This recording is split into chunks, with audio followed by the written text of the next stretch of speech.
We are set to go. Ladies and gentlemen, people around the world, welcome to the weekly beer and video review show with Travel Man Dan. That's me, a.k.a. Reading Man Dan, a.k.a. Movie Man Dan. Hope you're doing good. Hope everything is well in your life because we have an amazing show, and I'm pumped up and ready to go. Good to see you back. Yes, we have Jens in the house. Nice to see you here, Jens.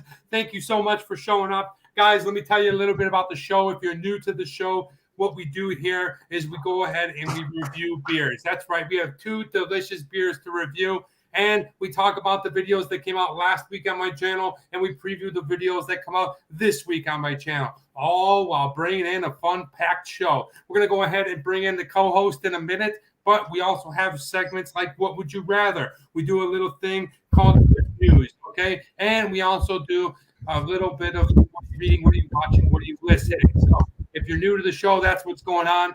If you're a regular on the show, thank you so much for being here. Always a friggin' pleasure to have you here. I'm so pumped up. We got some delicious beers. Fun to see you here. Drop me a comment. Let me know where you're coming in from, how everything's going, what's new, all that good stuff. But before we get started anymore, ladies and gentlemen, people around the world, I want to go ahead and bring in my co-host. Ladies and gentlemen, you know him as the Test Bunny. I know him as Nate. Please welcome Mr. Nate. Welcome, Nate. Yay. Man, Dan, what's going on? What's up, brother? How you doing? What do you think of my prediction? Oh, go Eagles, 27-17. Lost, by the way. Lost. Yeah, you going to think the Raiders are going to pull it off? They do. They're at home. They're going to be all – dude, the one thing, though, I will say this. As you know, Eagles fans travel quite well, and Vegas was taken over by Philadelphia people. Was it? Oh, yeah. The Strip is flooded. Like Buffalo? With this green right here. Oh, like Buffalo did in Nashville last week? Maybe 3 times the amount, but similar. You get it. 3 times now, huh? Fuck that, dude. No way, dude. Yes. What's up, Ham Trolling? Good to see you here. Frank, nice to see you here. Hey, Frank. We're excited to go. I'm going to drudge through, guys. If you don't know, I'll let you in on a little personal information. 2 weeks ago, I had an ACL surgery. Well, it was actually 10 days ago, I had an ACL surgery. So I'm still recovering. That's why you're seeing the different background, because I wasn't able to fit into the bar set. But feeling better, getting along, and doing the best I can. But we got a full show. We're ready to go. So if you see me get up and get on my crutches for absolutely no reason, it's just because it's really painful for me to sit here. All right, we got Frank is in the house. Welcome, TMD. Welcome. Hello, everybody. Nate, are you ready for today's beer? Oh, yeah. Both of them. I'm pretty excited about it. We're diving into the Southwest region here. Yeah, it's going to be fun. This one beer, I remember we bought it months ago, and I was looking forward to trying it. Okay, Now I have to comment. There's no way Phillips has 3 times Philly. All right. What are you talking about? Of course we do. How many people are in the city of Buffalo? 350,000? Well, we like to say that, the Bills Mafia doesn't just necessarily condense us to the city. They're all over the place. They show up all over the world.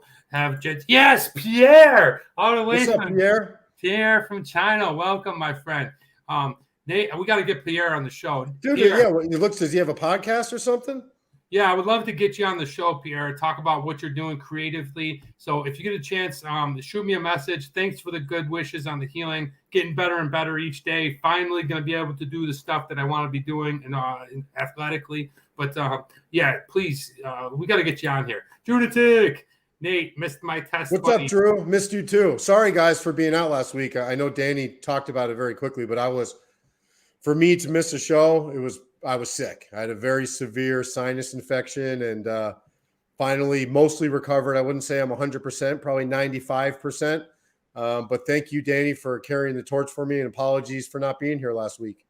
No apologies needed. How you feeling, man? Take us through that. You were pretty sick. You were pretty roughed up, huh? Yeah, it was bad. It was all kind of the pressure in here. It leaked into I had a bit of an ear infection, my throat, the nose. But mostly the worst part of it all, with all those factors, was just the zap of my energy. It was just so low, and I'm glad that I'm not there anymore. So I appreciate all the well wishes. Yeah, we're glad that you're here, man. I remember talking to you, and guys, I don't know if you ever looked at the anatomy of your skull, but like your sinus cavity isn't just like right here and here. It goes deep in. It's like all these little, caverns and caves and stuff like that. And when it gets that mucus in there and it just starts to add so much pressure, boy, is that painful. I'm glad you're here, Nate. Alonzo, thank you very much. Hey, Alonzo. Good to see you, brother. All right, we got Brendan. All right, been a while. We got some good stuff to go and try out. I meant traveling to Nashville. I don't think you'll ever see that. Well, maybe you will. Yes, you will. Hope all is well. Hey, Drunatic, love to. Pierre, we got to get you on the show. Lots of Buffalonians. Sometimes I'm one myself. Yes, Frank, absolutely love it. My favorite foreman is a Bills fan. Wow, yeah, awesome. I love your foreman. That's great. I love to hear stuff like that. Drunatic, welcome. Sounds bad. Yeah, eat an orange. What's up? What up, Bones? Bones, baby, get some. Now, it's funny because Nate, I was just saying how we got to get Pierre on here to talk about his creative endeavors. But, guys, I really want to get Nick Bonacore. You just seen him pop up here on the show. Look at Coach Fox in the picture. Yes, he's got an amazing. He's there. His avatar with the coach that also recruited me to play baseball and Nate and down in North Carolina, Wesleyan. And I'd love to get you on there, Nate. Nick's got an amazing. I don't know if it's not a podcast. Yeah, I guess it is a podcast, Nate. Right? But I forget the name of it. It has to do with youth athletics, I believe. Yeah, it's called The Reformed Sports Parent. He's brilliant. We're going to bring him on the show. So look forward to that. Hey, Cayenne. Ooh. I should do that. I'm putting down Pierre, and hopefully Bones baby gets some. We'll be on the show. We're going to be mapping a bunch of stuff out for the new year. Don't be safe is the most important. Thank you, Drunatic. Nerves are disrupted. Yes. Frank, I'm trying some beer from the Alchemist in Vermont. Ooh. Yeah, nice. All right. Welcome. Hey, hello. Marissa. Welcome. Okay. Hi, Marissa. Hi, Marissa. No, would love to. Bones, baby, get some. I'm going to have you on here for sure. But hey, guys, let's get into the beer. So I talked a little bit about it. Today's beer is going to be a fun one. It comes to us from Four Peaks Brewing Company in Phoenix, Arizona. And I'm talking about the Kilt Lifter. It is a Scottish amber. Check that one out. The Kilt Lifter is a Scottish-style amber ale. It is multi-toasted love. It's I like that. Yeah, I do too, actually. Multi-toasted love. Boom. What's the alcohol percentage on this guy? This one's 6%. 6%. So pretty strong. Awesome. Looking forward to it. Marissa, nice to see you. So Nate, let's go ahead and try this one out. I'm not a huge fan of amber ales. Me neither. Never really kind of resonated with me, but let's go ahead and give it a shot. I got the old Lucky Travel Man Dan bottle opener. All right. Talk about malty. You don't get the citrus. You don't get the hops. The hops are going to be super low for this, but definitely that malt. Like what? So when they brew a red beer, it's going to be kind of it'll be a red barley that they use. That's how you're going to get that color. Oh, wow. Okay. Alonzo, good to hear from you. Thank you so much, brother. Go and squat 450. Yeah, I bet you can, man. You're a strong dude. Have fun with your workout, and cheers to you, Alonzo. We'll catch up. I'd like to get you on the show, too, if you could one day. You guys should wear a kilt. If I had one, I would.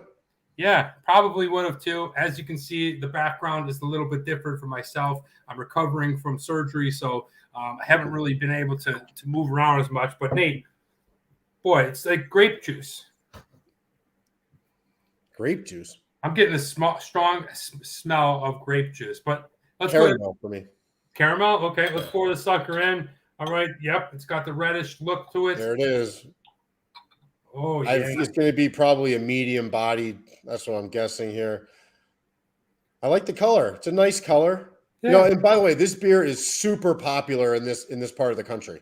Super popular. Yeah. I've never really heard of it, but it looks good. You can take a look at it through my cup, through my glass. Well, cheers, Nate. Cheers, dude. Bing.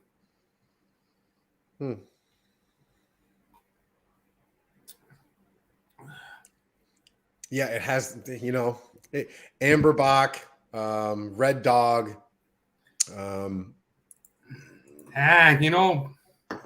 My first sip. So it doesn't have the body you would expect it to have, considering it's a red lager or sorry, an amber ale.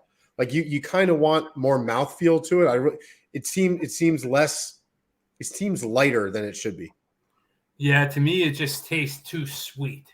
Okay, the malt somehow has crossed over into the weird element of like fruity sweet. But I don't Huh. know what it is. I taste like fermented, like older grape juice, if you will, like Huh. Welch's grape juice that's been sitting out overnight on a pool table, and you wake up and you're so damn thirsty, you just want to drink anything. So you reach over and you grab that red Solo cup and you drink down that old grape juice. And it's just I don't know, it just doesn't taste right. Something about it. I didn't enjoy the first sip. We're gonna score it and give it a full run through. But my first sip, Nate, not really impressed. Yeah, it's I think it's just the style of beer. It's not really for us necessarily. We're not big fans of this type of beer, this style of beer. But I like giving this stuff a chance. And the popularity here in this region, people really go nuts over this beer. So it's definitely good to try. It's not like it's not drinkable. Yeah. It's a nice beer, but it wouldn't be something that I was jonesing for. I would go out and look specifically for or have at a party, if you will. Yeah. Jordan says, good thing you don't have to drive home after the beer show these days. Absolutely. Yes, my face tells it all, right? Eaton says, hi. I like this pool table grape juice analogy. Yeah, you know what I'm talking about. But hey, like I say, we'll give it a shot. This is what we're trying. It is from Four Peaks Brewery and just outside of Phoenix. It's called the Kilt Lifter. Nate says it's pretty popular in his region. I've never really heard of it, but first sip, we're on our way. Well, it's from Tempe, Arizona. So if you guys don't know where that is, that's Phoenix, right? So it's a suburb. It's one of I forget all the areas of Phoenix: Chandler, Tempe, Scottsdale, whatever. But it's part of Phoenix, Arizona, and it's quite popular down there. And this is their flagship beer. This is their number one beer. We got to get BC back on the show. BC lived in Arizona for about 8 years, so he knows. Hi, Marie. Well, Marie, what up? Okay, welcome to the show, guys. We have 11 people in the room. I don't know how I'm going to do on crutches, but we're definitely going to bring up the offering. If we get 20, we're doing the funnel again, so look for that.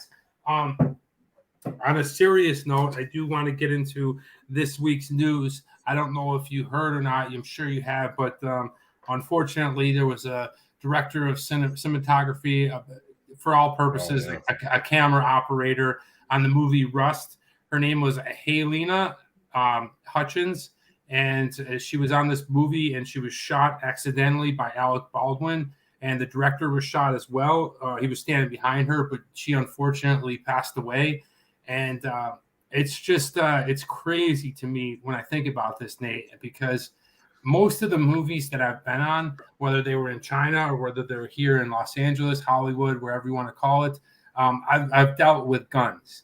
I've had, soldier roles, police officer roles, and there's always, not so much in China, it's more of the prop people, but in the U.S., there's always a ballistics master, a prop master who's trained in ballistics, and he walks you through these things, and it's very, very serious. It's at the health in the beginning, there's like a meeting about everything, how to handle things, but yet accidents still happen. So how this tragedy happened, I'll never know. But well, can I ask you to clarify something for me? Sure.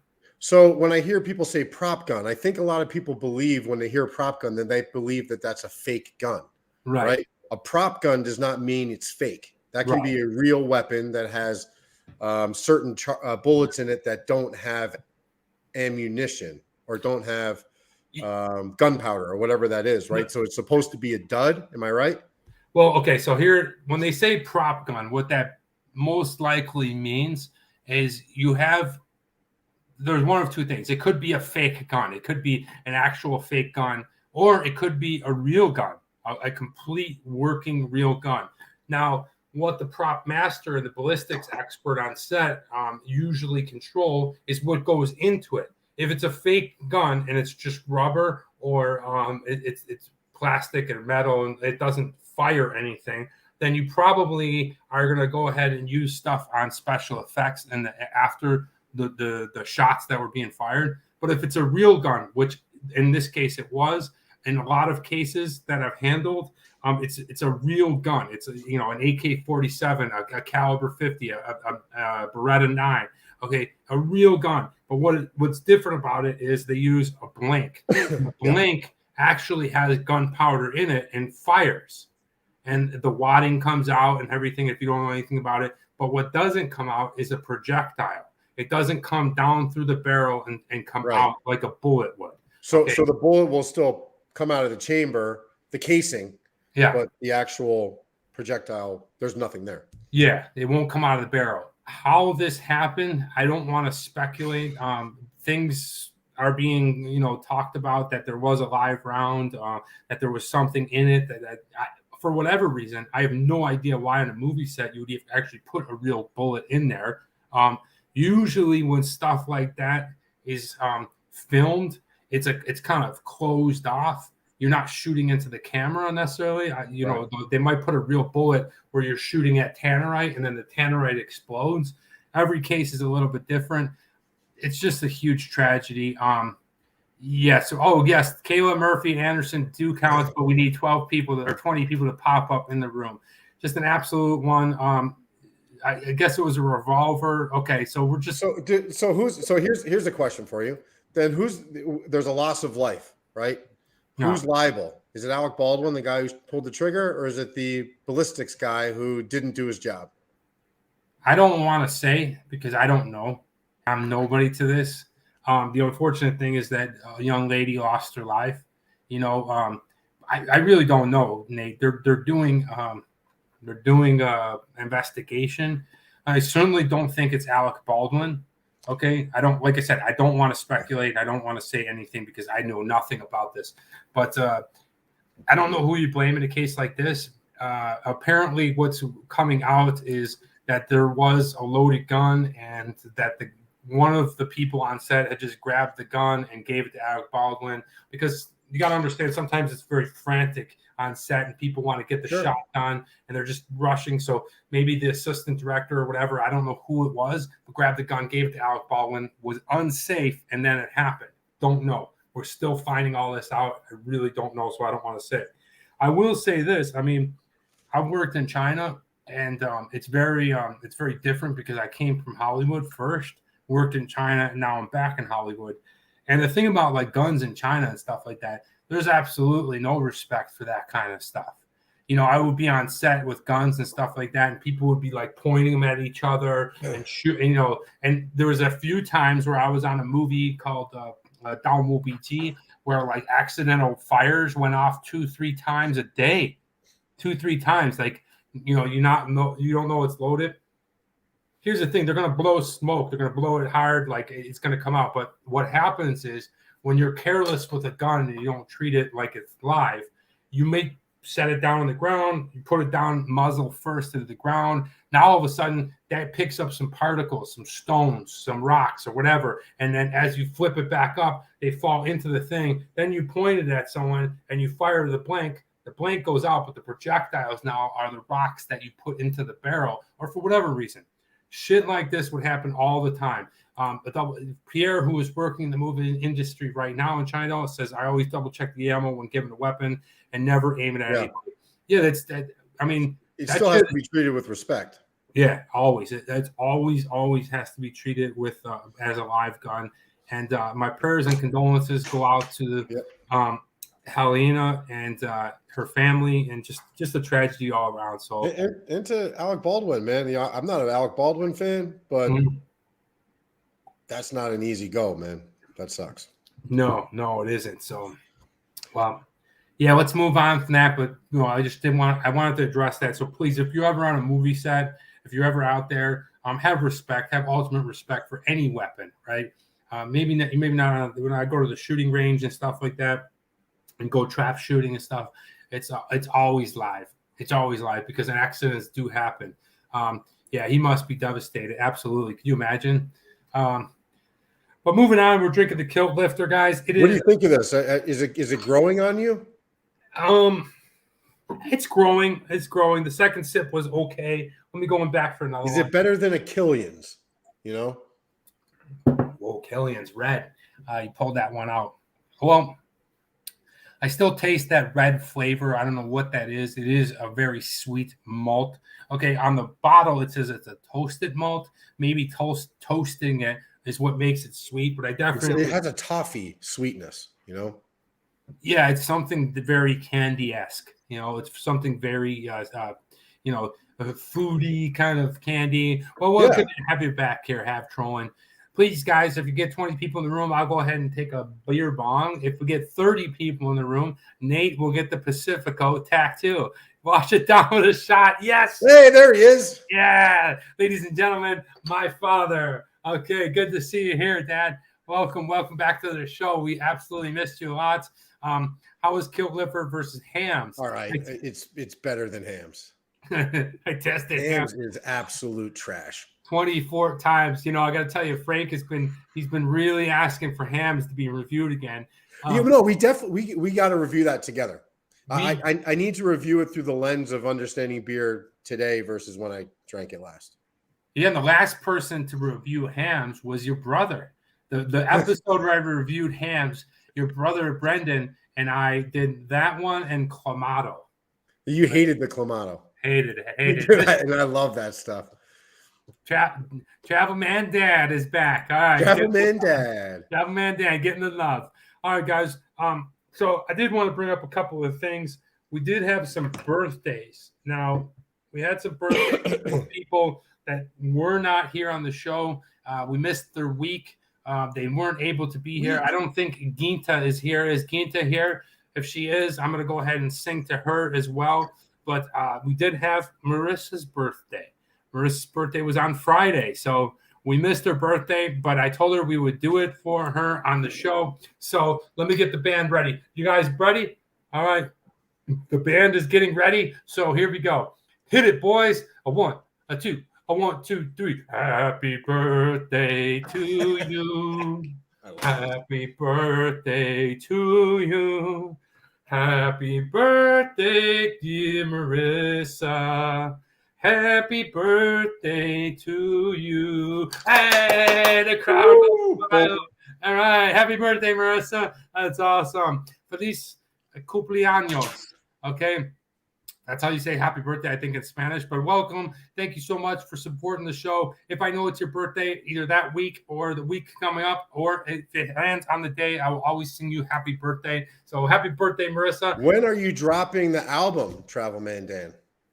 I thought I was going to get it done this year. It looks like next year. All we need to hear is the happy birthday song with different people's names. Maybe 15 to 20 tracks.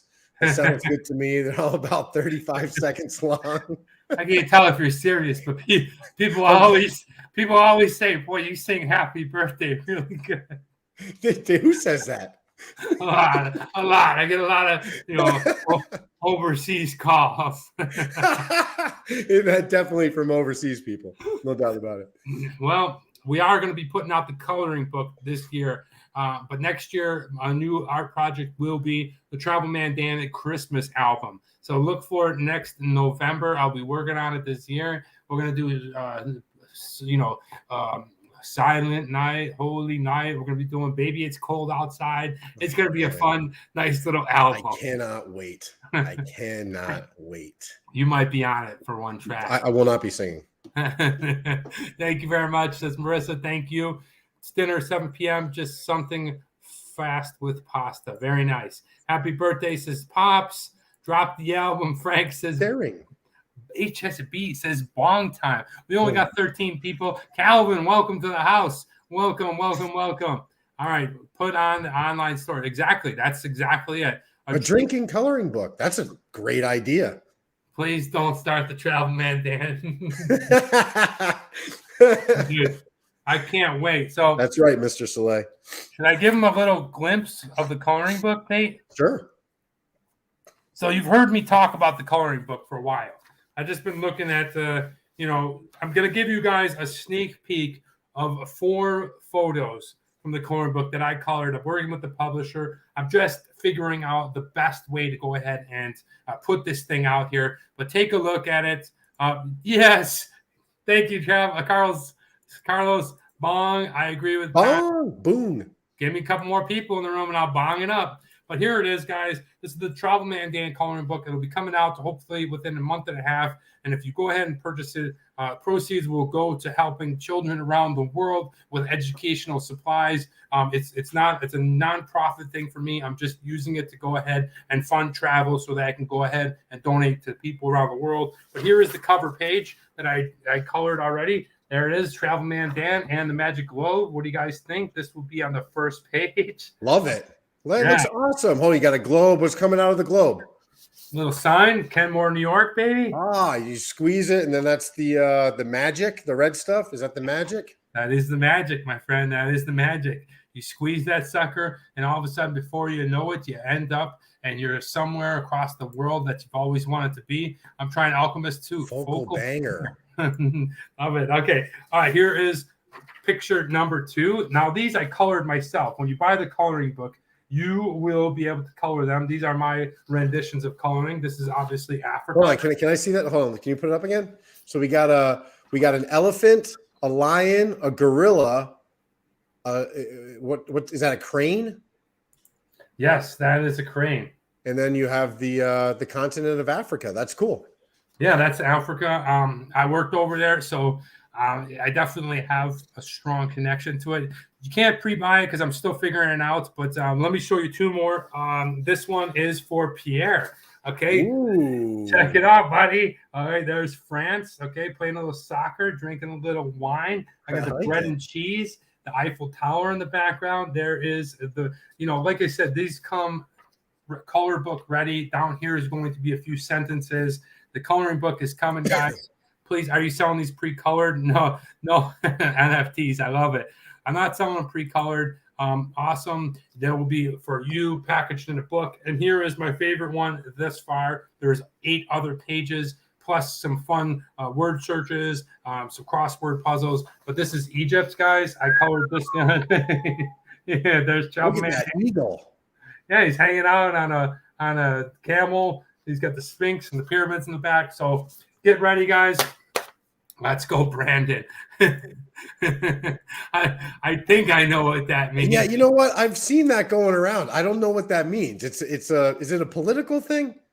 It is a political thing. It's like a rapper that supports Trump and the right side. I think. Let's go, Brandon. Yeah. So, what is this? Your art? No, this is not my art. Mine. The Test Bunny page. Oh no, but that will be in another edition. I like that idea. It's not my art. It's not Test Bunny. It's an artist named Chris Morani, a friend I grew up with back in New York. So you did a great job, Danny. It looks great. Thanks, man. I'll explain it later. Yes. Thank you for not doing it here. Yes, please. Let's not talk about that here. Carlos Z, thanks for stirring the pot a little. Guys, this is what we're drinking. Nate, cheers, man. How are you enjoying this? You know what, Danny? All right, so I don't love the beer. I don't love it, but I do enjoy drinking this like as a one-off. Let me have something different with a different profile, the toastiness, the maltiness, the loviness. So I do enjoy having one. Sure, Carlos. Let them know. It's all good, bro. This is a safe space for everyone as long as your intentions aren't violent.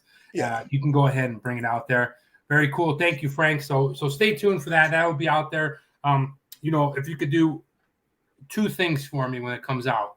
One, go ahead and get it yourself and pay the money and buy it, and that helps. But more importantly, share it.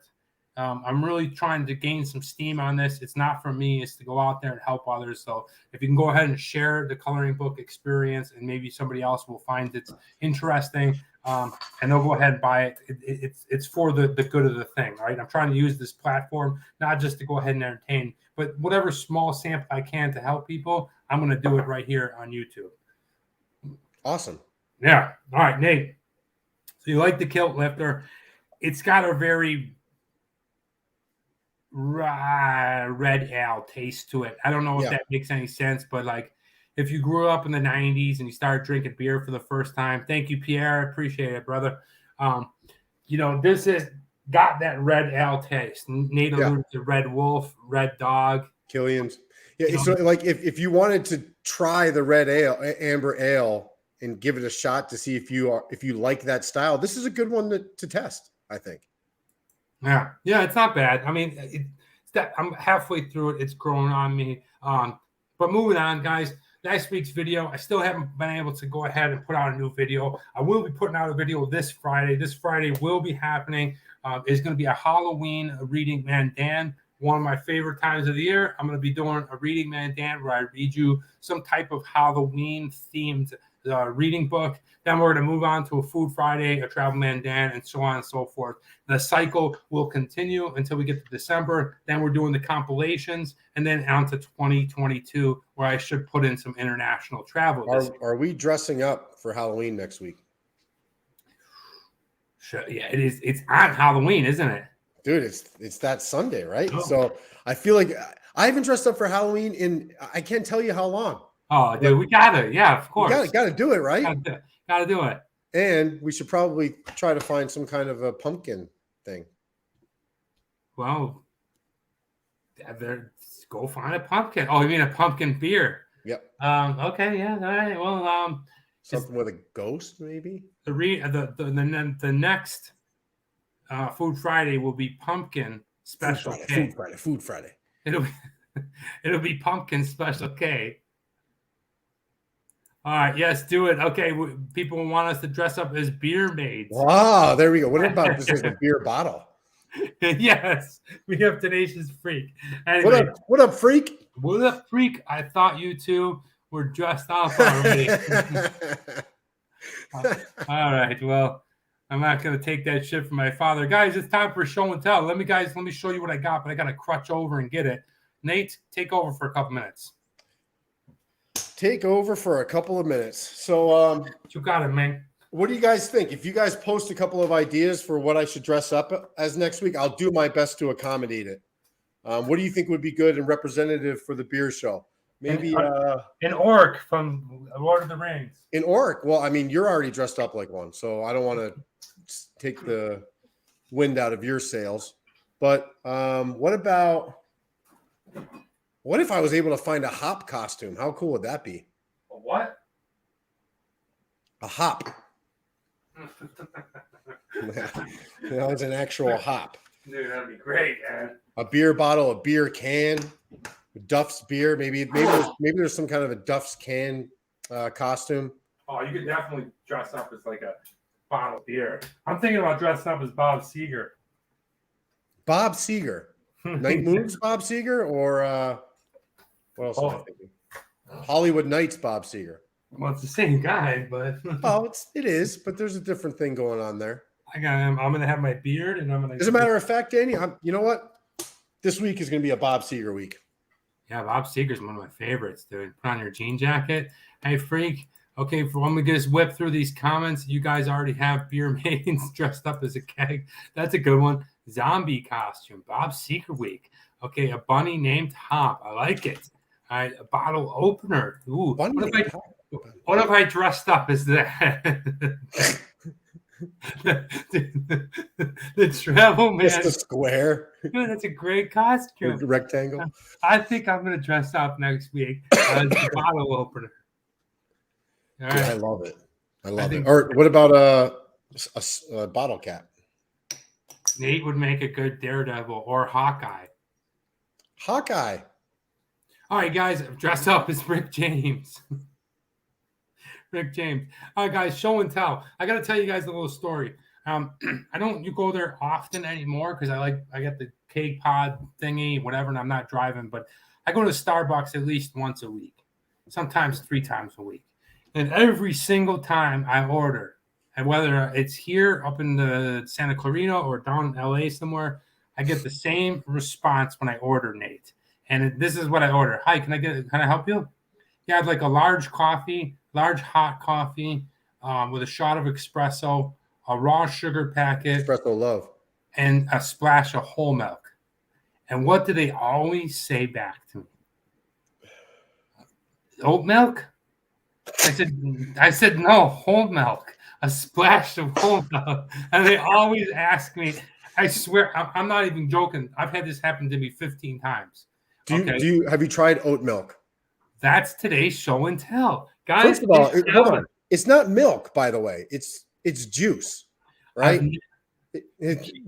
Last I checked, oats don't have No the dairy, no gland to nuts, produce no milk. gluten, guys. This is so I had to basically off the story. I had to go and try this oat milk stuff. Okay, so this is the original. It's called Oat Milk. There's a whole bunch of basically propaganda and stuff like that. Why you should drink it and stuff like that. But they really go over the top on it. They really want to connect to their customer. I just wanted to friggin' try it because I didn't even know this stuff existed. Here it is, guys. Today's oat milk, Vikings drink 2. Okay, there's dressed up as goat milk. No, not goat milk. We are close to 20, guys. But this is oat milk. But I'll be honest with you. I drank a little bit of it in a glass. Where it's really good is I use it to make my oatmeal. Okay. It's good. Okay. It's really good. So that's today's show and tell on my end. Nate, do you have anything you want to talk about show and tell? I'd like to talk. No, not really. But I'm out on oat milk. I don't need to try it. Not interested. Listen. I've done enough of the soy milk thing. Living in Asia, oat have no tits. There you go. That's exactly. So it's oat juice. Why are we lying? That's the whole thing. Like they're trying to turn this thing into something that it's not. Call it what it is. It's oat juice. It's soy juice. Right? It's not milk. I just think it's funny that both of us, when we both read the word tit, we start giggling. Yeah, like we're 7 years old. A bunch of 8th graders. But yes, Pierre is the individual. Shouts out to you, Pierre. So, are we finishing this? Let's finish it. Go ahead and give the score. This you can for amber ale, you can kind of pound this thing. Yeah, it's not bad. It's not. It wasn't what I expected. I don't need to drink it for a while. No, it's not. It's not something that I would kind of seek out. But to be honest with you, if you're going to drink red ale, I think this might be a good one to try. It is pretty good. Let me go ahead and write this in. Oh, I got to do my. Hold on, shit. Kilt Lifter. Bob Seger week. All right, guys. So as you can see, I definitely am working on the scorecard. This is the new scorecard. We're going to use it again today. The taste. This is what we're talking about, this Kilt Lifter Scottish Amber Ale. I'm not a huge fan of amber ales, as I've said multiple times, but I think that if you are going to pick up amber ale, this one is a pretty good one because it doesn't leave you with a weird aftertaste. It's super, super malty, almost to the point where it's so friggin' sweet that it brings a taste of grape juice. I don't know what it is. Maybe it's to me, but I definitely taste grape juice. Would I drink it again? If I had to, I think this one actually would probably be good with some type of red meat. Maybe you're at a steakhouse, things like that. Pairing it with that type of food, I think it might be more enjoyable. Whether or not you're going to go and drink it at the racetrack, I don't know. Probably seems like a beer that I'd pass on. I'm going with a more light beer, a Pilsner beer. But for what it is, I think it's pretty good. I'm going to go ahead and give it a score of a 3.0. Boom. All right. I'm going to do a 2.5. And just to expand a little bit on the pairings, I like that you went there. And when you're on the website for Four Peaks, they give you suggestions for pairing. And their pairing suggestions are barbecue, smoked meats, wild game, duck, Gruyere cheese, and Manchego. So definitely along the lines of what you were tasting and what you were feeling, kind of the richness, probably red meat would go really well with this. For me, 2.5. I like it, but I'm not a fan of amber ale, so it's hard for me to give it a better score than that. But it's not like they missed the mark. It's a decent enough beer. And if it was somewhere and it was an option between this, a Bud Light, and a Heineken, I'm choosing this. Yeah, absolutely. Frank says, thanks, guys, for helping me motivate. I'm glad that you're exercising. It is the most important thing. All right, going on to Have Trolling says, yeah, wow, look at the new scoreboard. Here it is. Cool. It is. You guys, great job, man. There's a couple of tweaks I have to make for it. That's why I haven't put it up on the website. But you're going to be able to go to my website. You're going to be able to pull it yourself. Okay? We're going to go ahead and let you know the beers ahead of time that we're doing. And if you can't find them, that's okay. We want to know your score on whatever you're doing. You can go ahead and photograph your scorecard. Go ahead, tag me on it, tag Nate on it, put it on your socials. And Well, this is the scorecard as of now. There's a couple of things I want to do with the color scheme and a couple little additions, but pretty much it's done. Going on to the price of this beer, Nate, what did we pay for this beer? $1.99. Now, if you get it in a 6-pack, I think the 6-packs are around here are $8.99. So obviously you're paying for a single. It's going to be an elevated price. So it's probably around $1.60, something like that. Not bad at all. $1.99 for a bottle of beer. I think that anywhere you go in the world, if you're paying $2, $2.14, 6%? Yeah, you're getting a good bargain. And for that, I'm going to go ahead and give it a score of a 4.0. I think it's a good price. Yeah, I think it's. I'm going to do a 3.0 because I do think you can get at that price point. That's a very popular price point when you're buying singles, is $1.99, and the range of beer that you can get for $1.99, you can get a double-hearted ale, from Bell's Brewery for what's that? Two-hearted ale. Sorry, two-hearted ale. You can get a two-hearted ale for $1.99. Give me that beer not 9.9 times, 99 out of 100 times. So I'm gonna give the price a 3.0 because it's not a bad price, but it's not a good price for what I think this beer is. Okay, all right. The two-hearted ale, not to switch gears too much, but that isn't considered a red ale, is it? No, that's an American pale ale. But I'm just saying, for when it comes to the actual level of beer that you can purchase at that price, that's one of the best beers in America. The Kilt Lifter is not. Yeah, I love that beer. And get ready, guys. Dude, it's so good. And do you know that they have a double two-hearted ale? It's a Doppelbock. Ooh, I like that. I like the sound of that. No, it's a double IPA. Sorry. I like the sound of that, but another, more importantly, when we go back to the other set, when my leg's feeling better, I'm gonna have a thing where I'm gonna have my suggested top IPAs, pilsners, ales, stouts, and so on and so forth. But going out to the design of this thing, Nate, me and you were talking about this a little bit before the show started. I don't know, it doesn't really knock my socks off. I like this background design. I like that it's a brown bottle with the label on it. I think that's kind of cool. The name itself, Kilt Lifter, I think it's probably funny, and it's got a little spin on the Scottish obnoxiousness of wearing a kilt and lifting it up. But I'm not really drawn to this thing. Okay, I don't know what it is, but I don't love this label. I think it's not the best label. So for that, I'm going to go ahead and give it a score of a 3.0. Yeah, I'm going with a 3.0 too. This is not, it's okay. It's good enough. It has the representation of the kilt. I wouldn't be walking in the Wild West End with this thing. I wouldn't, there's nothing to show off here. What's the Wild West End?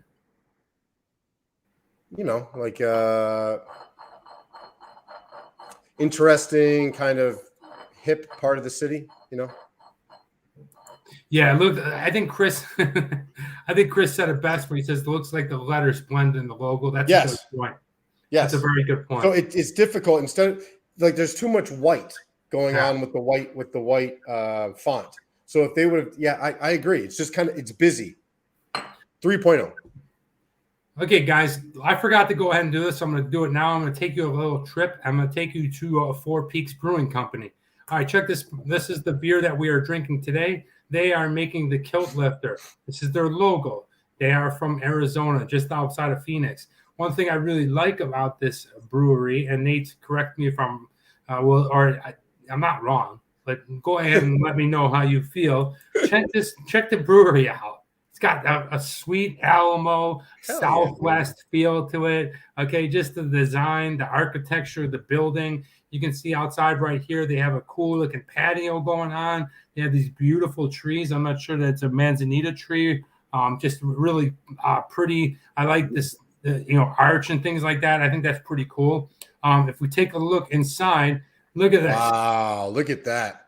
Okay, this is just kind of this corridor, right? Beer garden style, but this is actually not even that big, Nate. This is kind of the corridor off to the side. I love how they have this glass up here, and you can see their big beer vats, right, where they produce the beer. So you might be sitting here drinking a beer that came out of this vat.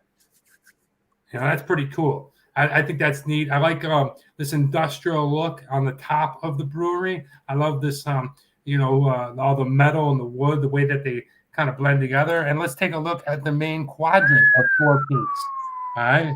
That's pretty cool, right? I like the wood. I like that. It kind of gives it like it has that Western feel to it, almost like a cabin. Yeah. I really like that. That's cool. I just like the openness of it. It looks really nice. It's very approachable. It's very inviting. Yeah, I like this. I can see myself bellied up to that bar for an entire afternoon.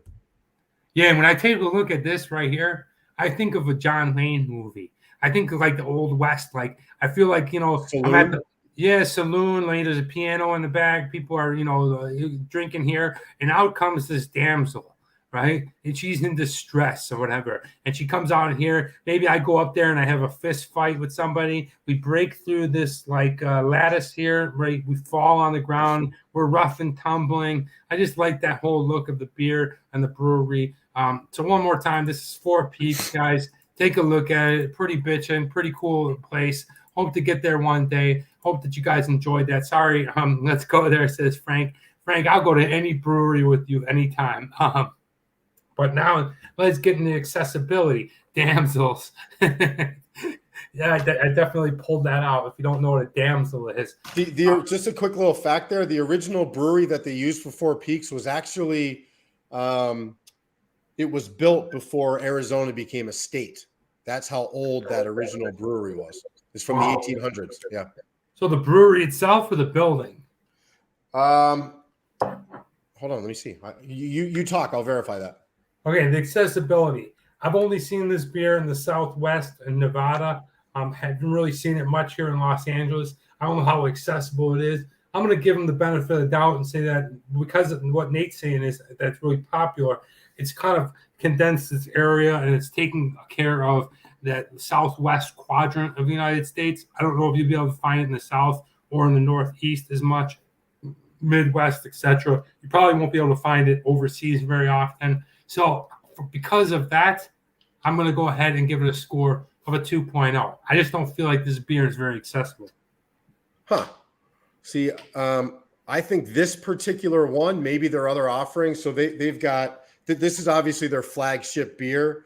Is it? It's their number one mass-produced beer. It's their their flagship.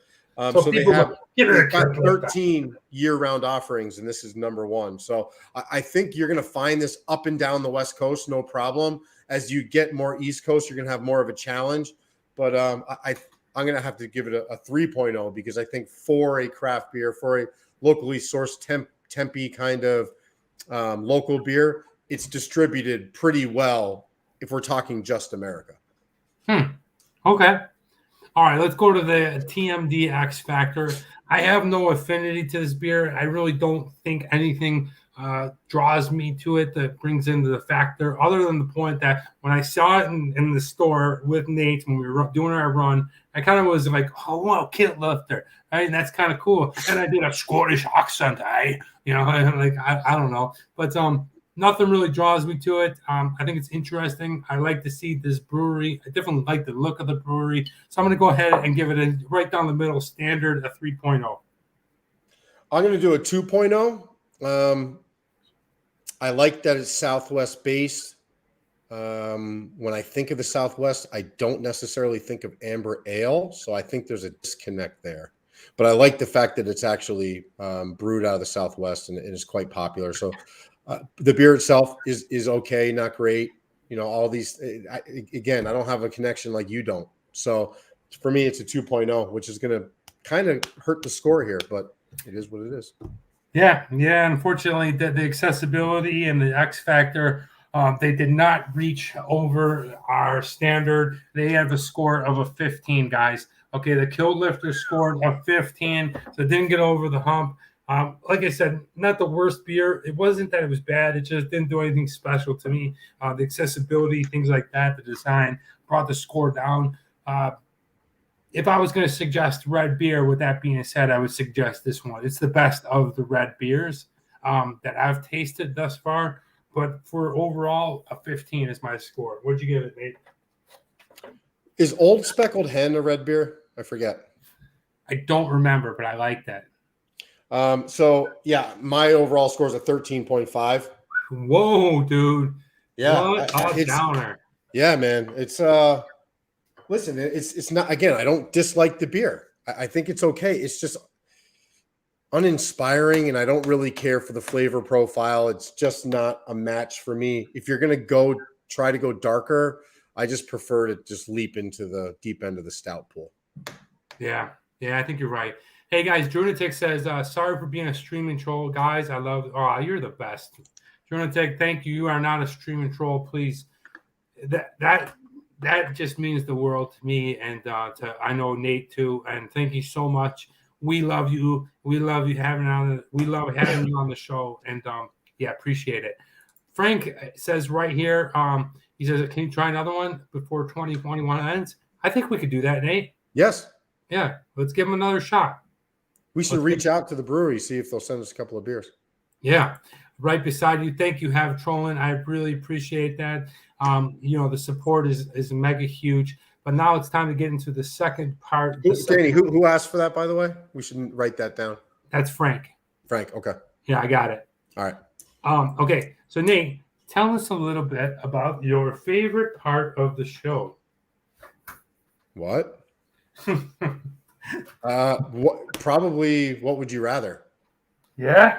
Oh, are you kidding me? First of all, just so everybody out there knows, I am not privy to the questions before he asks them. So like, it's not like I have time to think about my answer. So which we kind of like it that way. So it shows a natural reaction. Sometimes when they're gross, the reaction I give you is because it's the first time I'm hearing it. But that's my favorite part of the show. Are we doing that now or are we doing that later, Danny? We are going to do it now. I'm just getting the second beer for today. So, yeah, if you guys get an opportunity and you see this beer out there, I wouldn't buy a 6-pack. I certainly wouldn't buy a 12-pack. But if you see it and you know that because we inspired you to try something a little bit different, give it a shot, give it a try. You actually might like it. Just because we don't like that beer doesn't mean it's not a good beer. Yeah, and I think Nate hit on a really good point. Let me go ahead.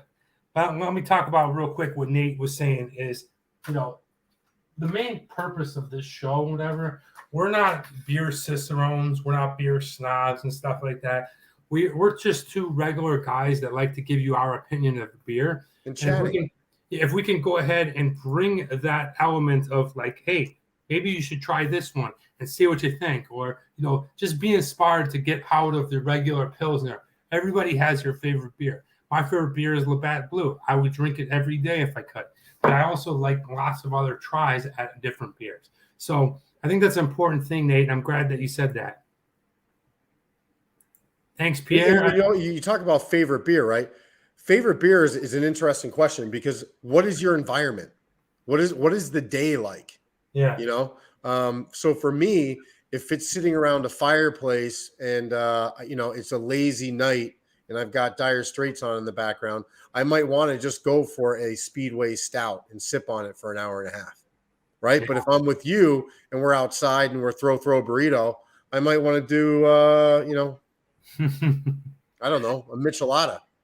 Yeah, you never know. Definitely beer has the effect of mood, right? Yeah. For sure. Frank says, okay, this one I'm going to give a Frank. I'm writing this sucker down right now. Yeah, well, we have to do it. You guys, listen, if you're going to ever offer up suggestions like this, the show is about the community, right? So tell us what you'd like us to do. If we can make it happen, we'll do it. We're going to do the Frank Stone episode. And it's going to be something from Four Peaks, and it's going to be hams. Okay? So look for that in November, Frank. By the way, here's the problem with the hams. I think you got to buy it in a case. So be it, my friend.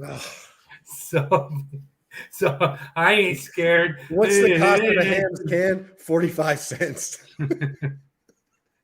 Jennifer, yes, guys, welcome. Hi, Jennifer Lynn. Yes, she is another kid from Kenmore. Please welcome her to the show. All right, Buffalo. Yeah. Anytime we get someone from Buffalo, that's great.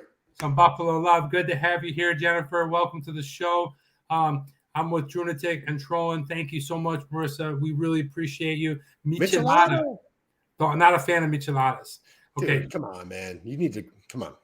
Can I appear on the episode? Yes, Frank, dude, you absolutely can. Do you have an internet connection?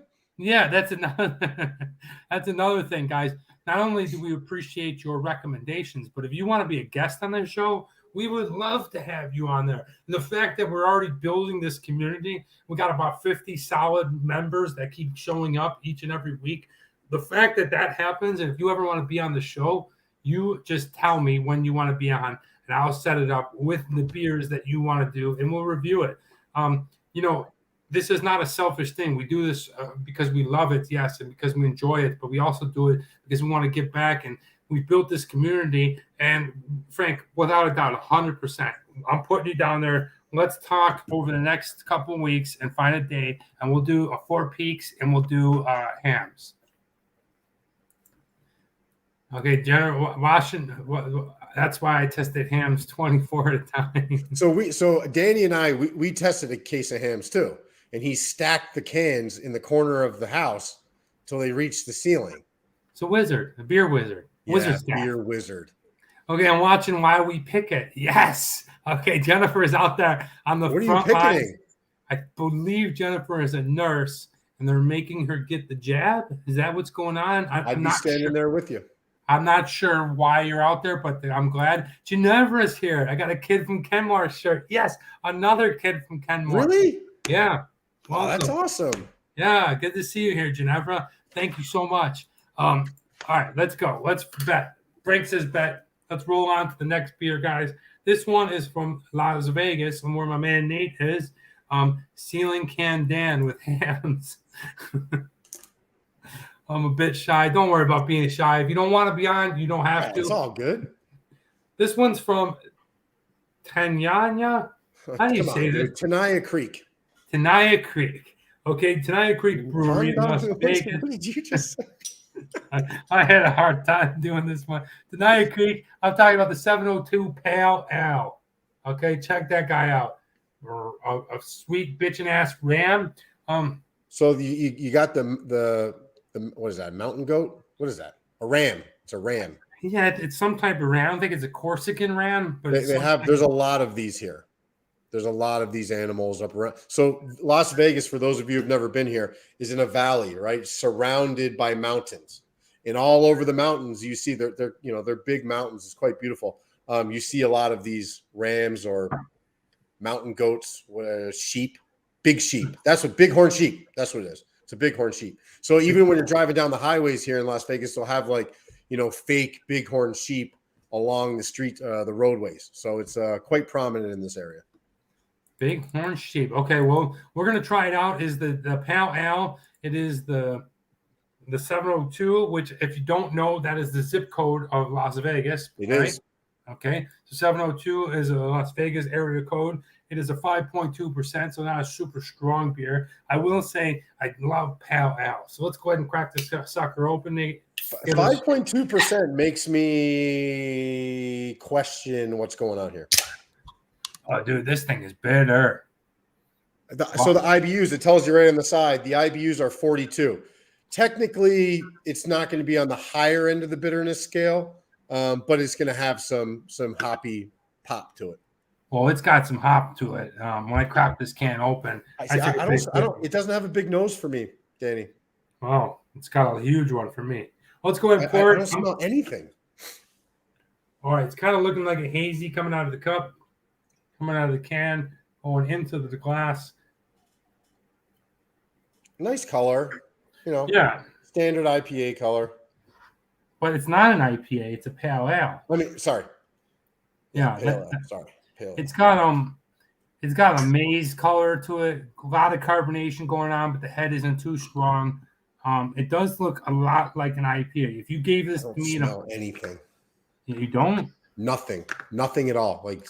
Dude, that's crazy because I smell tons of stuff. I even got a bit of a floral flavor going in there. Hey, Nate, cheers, buddy.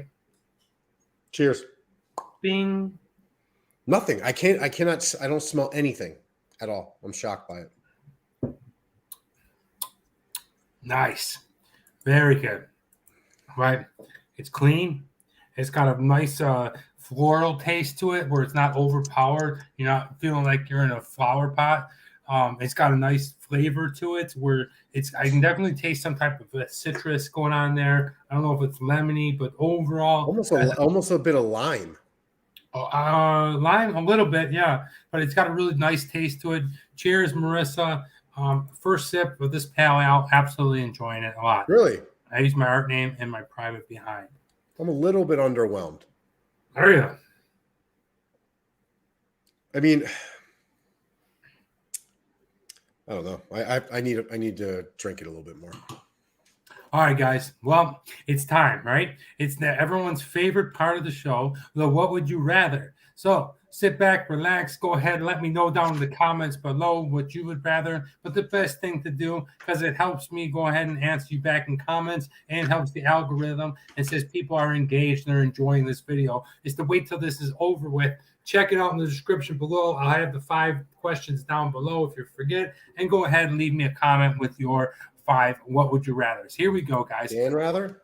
We're going to go a couple places. We're going to go to 2 famous places in the breweries that we selected. And I know what you're thinking, Arizona. It's got to be Grand Canyon.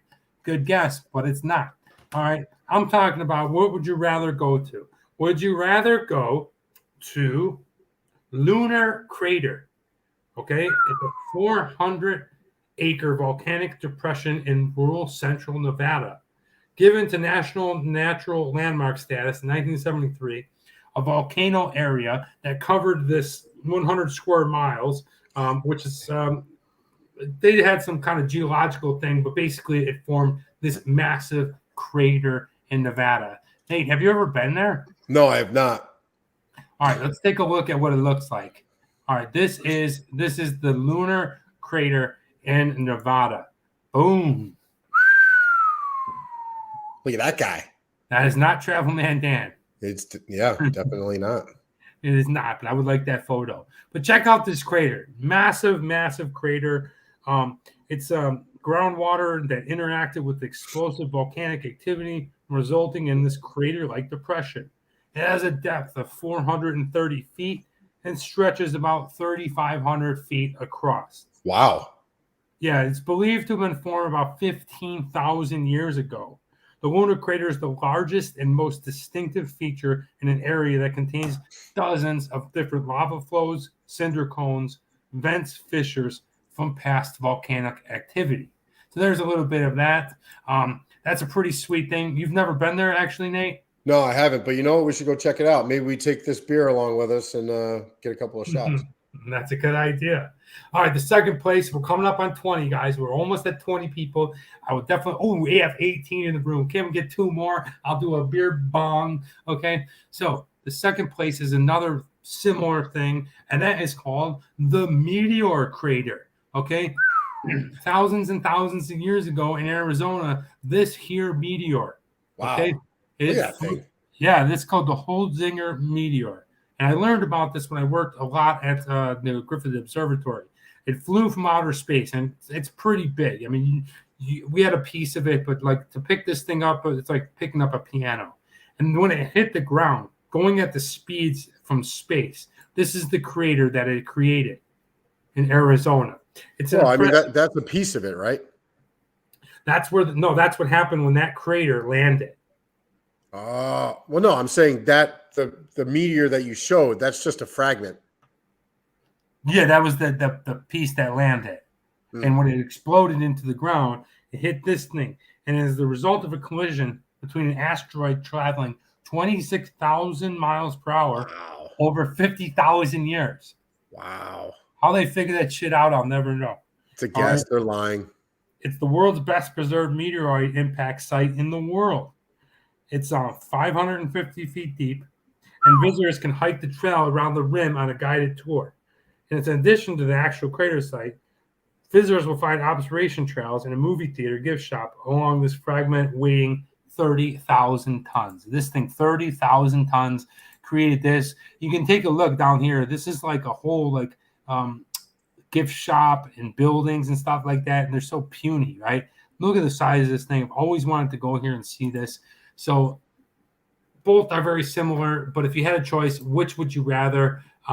Nevada, please. It says Drunatic, Thor's hammer. Yes, sorry, I'm joining late. No problem, Calvin. Frank says crazy, unbelievable when we think about it.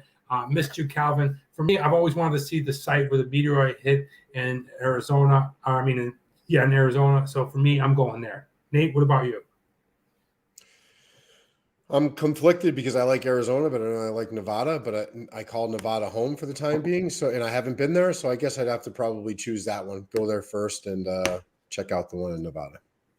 We can check it out, man. It looks like a crater to drink beer in. It does, I'll take that. or to funnel a beer out of. I'll take that. All right, going on with question number 2. What would you rather? Guys, we're talking about education. If it was up to you, where would you rather go? Would you rather go to Harvard or would you rather go to Oxford? We're talking about the elite schools in the world.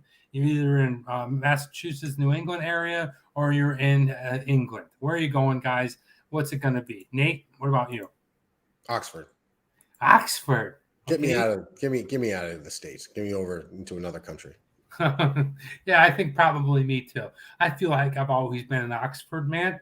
Okay, I feel You certainly have.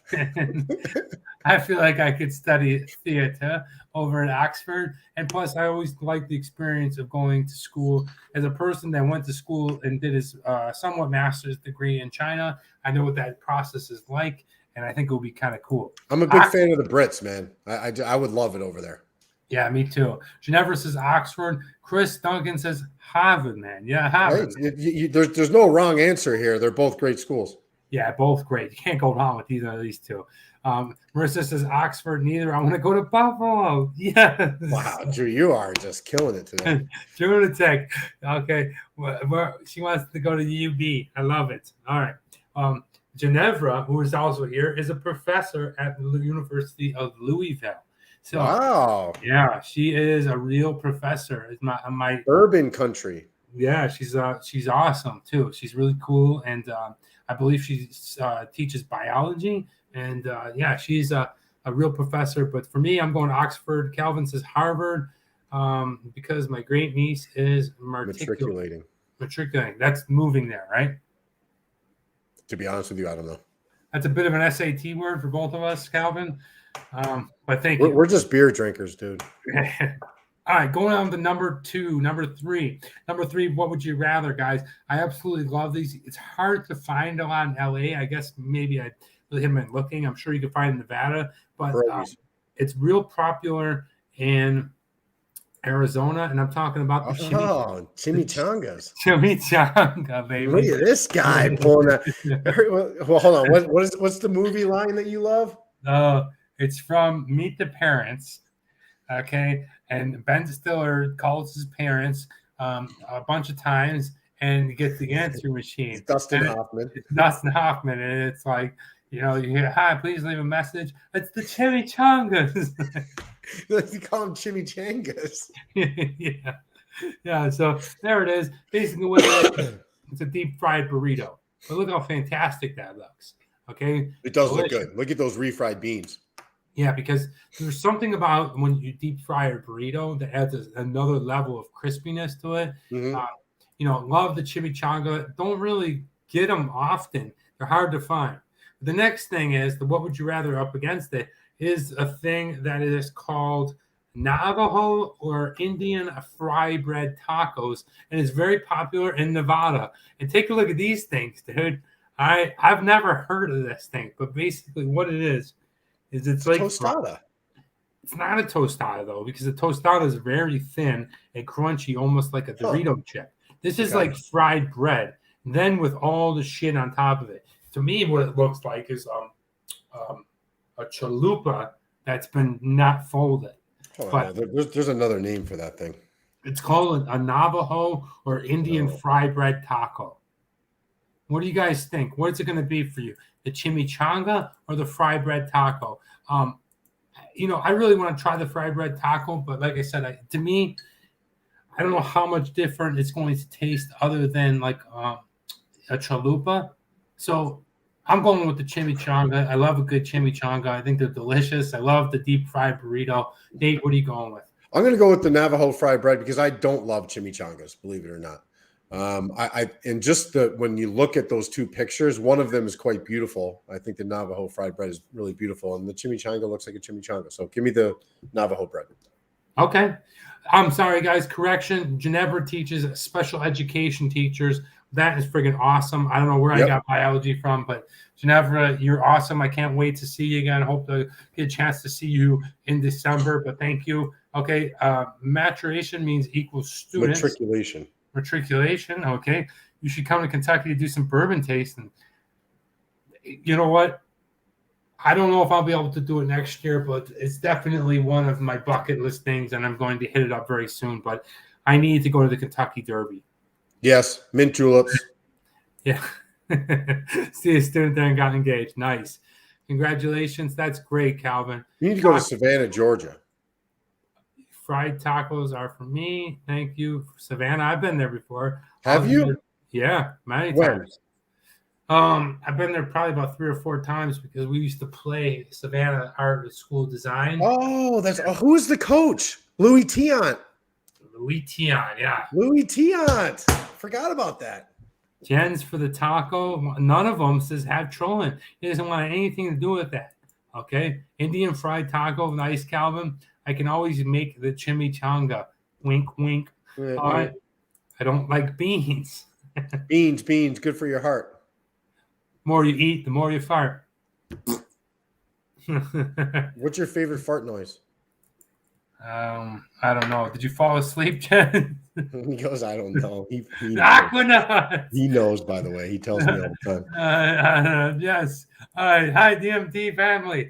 Or TMD family. I went DMT family. Oh. I'm scrolling through these ones, guys. If I missed your comments, it's not the we missed you Aquanuts. Guys, this is what we're drinking. Is the 702 Pale Ale from Tanaya Creek. Nate, are you enjoying it? Yeah, I like it better than the Kilt Lifter. Okay. All right, here we go, guys. Rolling on with question number 4. Where would you rather go? It's autumn. It's fall. Would you rather go to a pumpkin patch? Wow. Oh, no. Oh, no. Pumpkin. Is there any crystal pumpkins in there?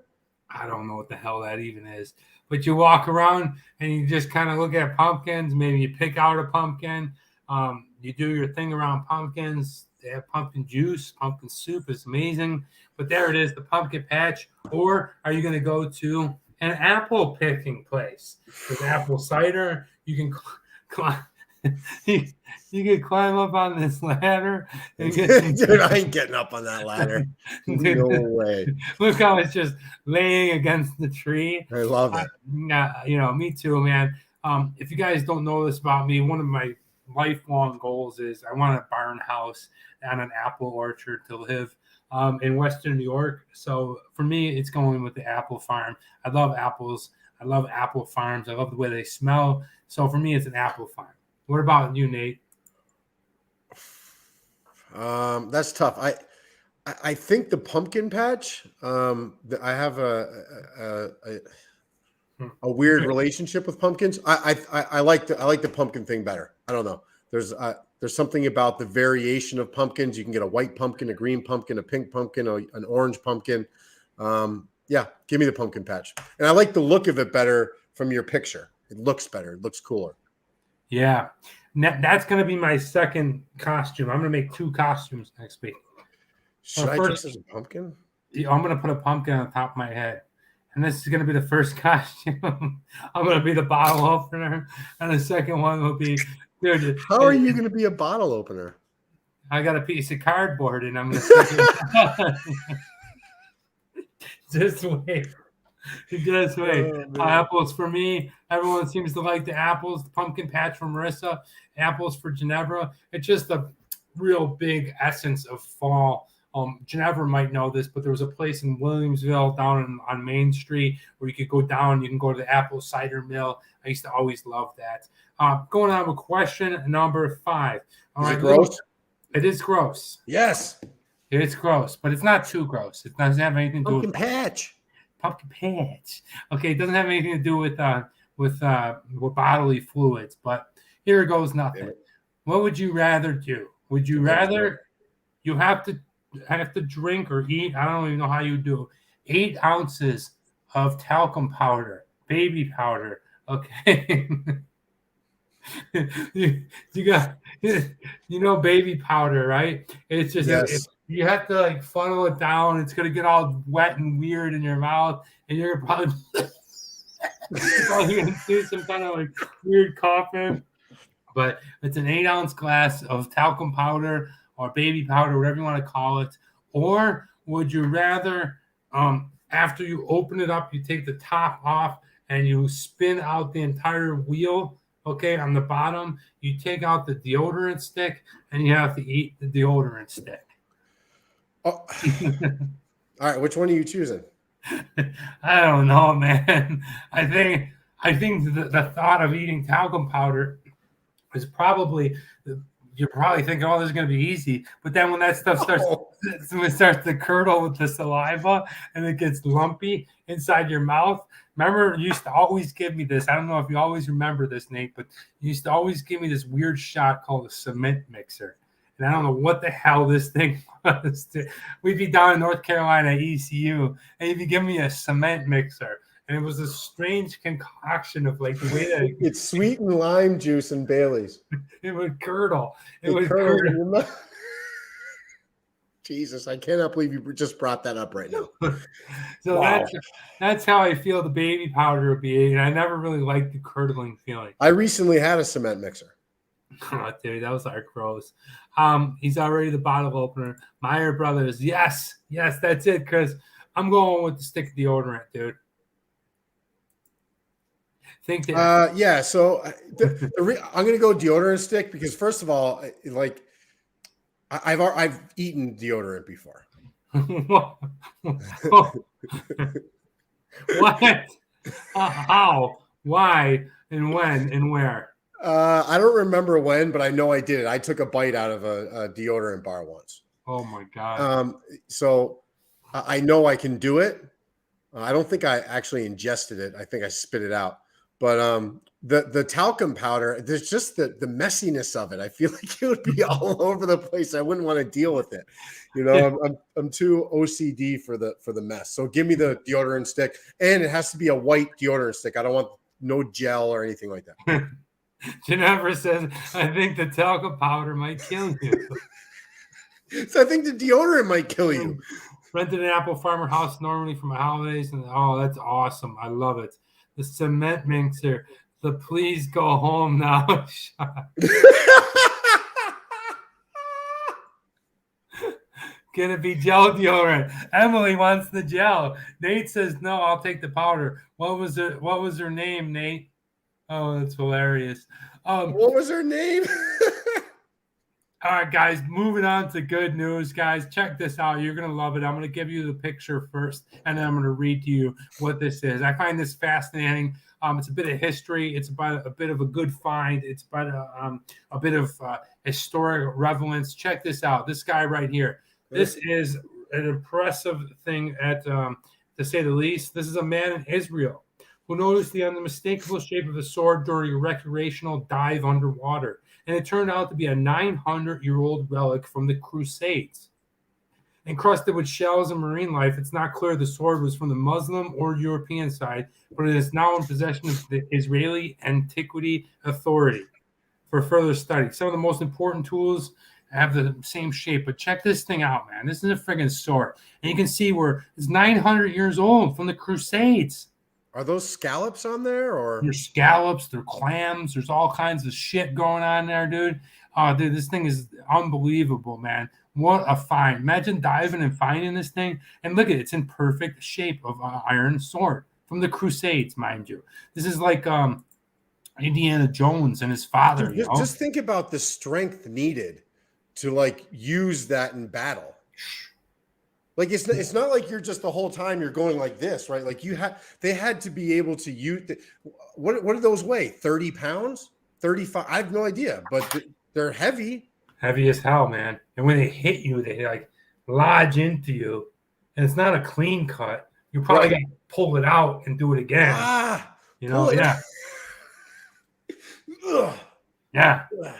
Not easy. Looks heavy, says Jens. It looks super heavy. I got to run real quick to the restroom. Can we watch you run? No, it's going to be a slow crawl on crutches. But, Talk to us, guys. Then we're going to wrap this up. We're going to score this. We're going to wrap it up with what are you reading, what are you watching, what are you listening to, quote of the week, and we're out of here in a minute. Should be another 10 minutes. All right. So, yeah, we're still in the middle of this Tanaya Creek 702 Pale. Pretty interesting beer. So there's a burgeoning craft beer scene going on here in Las Vegas, which is pretty interesting. It probably started back in, the mid-aughts, 2005, 2010-ish. So I'd like to start incorporating more of these beers. It really has to do with me being able to get Danny these beers. So the next time he comes out to Vegas, I'll either ship those back. But it's starting to really have an identity here. We have this area in the downtown area. It's called the Beer Mile. And what you're seeing is a lot of breweries pop up there. So eventually what Danny and I would like to do is start getting into the breweries, whether that's, through video footage, interviews, looking at the brewing process, talking about the beers that are available and are on tap at these specific breweries. And that's really exciting. Obviously, we're in the beginning stages of what we're doing here, but that's really kind of the goal, is to get into these places and learn more about it and then be able to show you guys what we're learning. But this Tanaya Creek, which started off, if I'm correct, it started off basically as a small restaurant brewery, right? And a lot of these people that work here in Vegas, these small craft breweries that are here, they're very the community is quite tight. Right. So they all kind of came up together. There's an association, a craft beer association here in Las Vegas. That's quite interesting. And so all these people know each other. And it's just a matter of getting yourself into that community. And once we do that, Travel Man Dan, we'll be able to go to these places and talk more intelligently about the beer. Looking forward to it. Looking really forward to the opportunity that is ahead of us. Let me show you a little bit about Tanaya Creek. Let me take down a little brewery. There is their label. I like this. This is their barley. I believe this is a barley kind of clip art, if you will. But look at the Tanaya Creek. Nate, have you been there before? No, I haven't. But I actually know one of the, or I don't know, but I have an acquaintance that knows the master brewer there. Yeah, I like this, man. I like the open space that you can sit out here in the patio. Very Southwest style again. Very similar to Four Peaks. Yeah. You can tell that it's a Southwest. Yeah, let's take a look at the inside. A bit more. Hey, Danny, can you go back to that picture? Yeah. So you guys see in the background there, the mountains? We were talking about those big horned sheep. That's what I'm talking about. Vegas is in a valley. They're surrounded by mountains like that. Okay. Thanks. All right. So we see, a bit of a modern look inside. I like this backsplash. I like the upper lattice parts. I like the bar stools. Seems like a cool place to go have a beer. If we take a look, they're producing quite a bit. I like the big ass American flag right there. I like all their breweries look clean. Looks like the guy can walk up here and kind of get around easily. You know what that reminds me of? James Bond. Breaking Bad. Oh yeah, it does. That does have a Breaking Bad. Remember the Fly episode? Yes, I was buzzing all. It was down in that laboratory. It was buzzing all over the place. That's what that reminds me of. It does. Looks bigger than me. Seriously, I'm only 5'1". That's okay. The sword, you would have to get out of the way either way. I like the way you include these brewery tours. Thanks, Frank. Yeah, it's appreciate it. Yeah, we're definitely going to be. I'm going to be putting out some brewery tour clips, 15-second things, kind of just give you the look. The goats. Wow, I've never been called the goat. Oh, not us. It means the goats. Wow, that was quite presumptuous. The goats. I was hoping you'd call us the goats. Listen to yes. Lunatics, listen to the super freaking. You're leaving me hanging, bro. Oh. Dink. By the way, we're both terrible at doing that one thing. No, I'm good at it. What do you mean? You just went like this.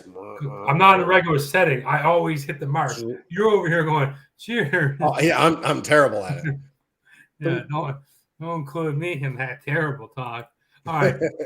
I love the way Americans are always flying the American flag everywhere. Well, yeah, it depends where you are. Yeah, nowadays might get in trouble for that from Americans. Very strange. Well, you guys are the go. It's beer bong time. Oh, thank you, Frank. Frank's awesome. All right, Frank, I will do a beer bong just because you call us the goats. We didn't have 20, but we're pretty close to it. Dude, you got it, man. Hold you it. You got to hold to the number. All right. You're right. Sorry. Holding the line. Then it's not special if you're just going to always. He's got a point, guys. Let's go ahead and finish this off. Frank, I'm sorry. Give up, you guys. Give up. No, never. We never. can't. Cheers, guys. This is the 702 from Tanaya Creek. King. Bing. No. Here we go. So we got 17 people in the room. We just shot up to 19. Are you serious? Yeah, I got 19 people in the room. Lisa, my sister's here. Brother Nate, finally, I'm here just one time for a beer pong. Hi, Lisa. Carlos Z says, Carlos, dude, don't bring that juju, man. I bring it. I was thinking the other day, I know Nate said Pacifico, but we should give him the option that if 30 people are in the room to get a tattoo, but of the beer of his choice. No, I really? All right, so put it to a vote to the community, but I think it should be what we agreed upon. But if they believe I have the option to do whatever I want, I'm cool with that. I would gladly drink any beer right now. Hey, Danny, when you were home with your dad, does he? So I know he's a IPA, Pilsner lager kind of guy, but my dad doesn't like IPAs. Oh, he doesn't. So does he dip into a stout? Like, will he? No, likes Pilsners. Mark, come on, man. Pilsners and lagers. When I come to Buffalo, we're gonna do some stouts. We're gonna change your mind. Jen said my dad was a World War II vet, so always flew the flag that one covered his casket. That's awesome. Yeah, that's awesome, man. Love that, Calvin. Love to hear that, man. Greatest generation.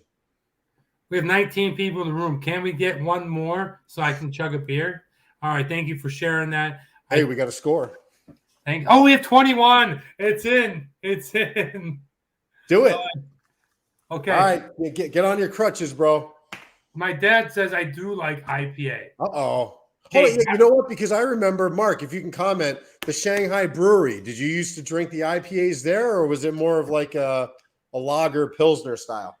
They had good IPAs. Did they? Oh, yeah. Oh, yeah. You sound like you're Pennsylvania Dutch. Oh, yeah. Make out the lights now. You want cheese or wet cheese? I'll take a Whiz Wit. What he's talking about is the cheesesteak. So if many of you might not know that are overseas, I am from Pennsylvania, outside of Philadelphia, and the food of notoriety in Philadelphia is the cheesesteak. And there's a certain way to order it. You order the cheese that you like, American Whiz, provolone, and then you say with or without onions, but you just it's been slanged to provolone wit, cheese wit, American wit. You don't put mushrooms and peppers on that. Remember that. If you see mushrooms and peppers on your cheesesteak, it ain't a cheesesteak.